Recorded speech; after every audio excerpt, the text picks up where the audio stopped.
This is a 1981 Harley Davidson Ironhead Sportster 1000cc. It's a project bike, but it is a runner. I'll start it up in a minute. It might need a bit of easy start. The brakes don't work on it. Gears select.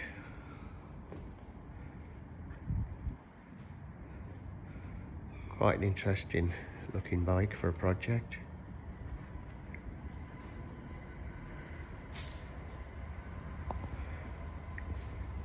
It only runs on the easy start, so it'll cut out as soon as I stop spraying.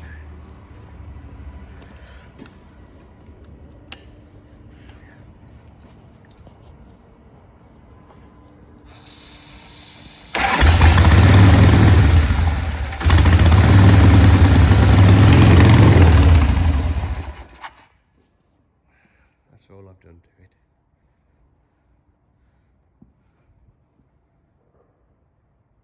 Lights work. It's a bonus.